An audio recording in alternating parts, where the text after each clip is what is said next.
যেতিয়াৰ পৰা স্মাৰ্টফোন আহিল কেমেৰাটো এটা সাধাৰণ বস্তু হৈ পৰিল। এটা সময় আছিল যেতিয়া মানুহৰ লগত এটা কেমেৰা থকাটো বহুত ডাঙৰ কথা আছিল। আৰু আজিকালিতো বাচ্চা তাত কেমেৰা থাকে যেন এটা খেলাৰ বস্তুহে হৈ পৰিল। এটা সময় আছিল যেতিয়া কেমেৰাৰ সাইজ ইমান ডাঙৰ আছিল যে সেইটো আপুনি পকেটত ৰখাটো বাদেই ঘৰতো ৰাখিব নোৱাৰিছিল। যেনেকৈ টেকন'লজি বাঢ়ি গ'ল ঠিক তেনেকৈ কেমেৰাৰ সাইজো সৰু হৈ গৈ থাকিল। আপুনি জানেনে ৱৰ্ল্ডৰ প্ৰথম কেমেৰাটো কেনেকুৱা আছিল আৰু সেইটো কিমান ডাঙৰ আছিল? ইয়াৰ বিষয়ে জানিলে হয়তো আপুনিও আচৰিত হৈ যাব।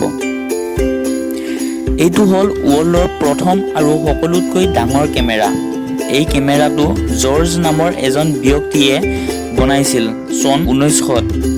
এই কেমেৰাটো এই কাৰণে বনোৱা হৈছিল যে সেইটো সময়ত এই কেমেৰাটোৱে এখন ৰেলগাড়ীৰ ফটো উঠাব লাগিছিল, যিখনৰ নাম আছিল আল্টন ৰেলৱে, যিখন সেইটো সময়ত সকলোতকৈ ডাঙৰ ৰেলগাড়ী আছিল। আপুনি জানি হয়তো আচৰিত হৈ যাব, এই কেমেৰাটো উঠাবলৈ আৰু চলাবলৈ 15 জন মানুহৰ প্ৰয়োজন হৈছিল। আৰু কেমেৰাটোত যিখন ফটো ল'ব পাৰিছিল সেইখনৰ সাইজ আছিল 8x4.5 ফুট।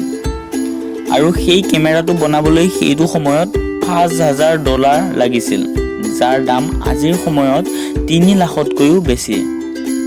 সেইটো সময়ত 3 লাখৰ ভেলু কিমান সেইটো হয়তো আপুনি নিশ্চয়কৈ বুজি পাইছে।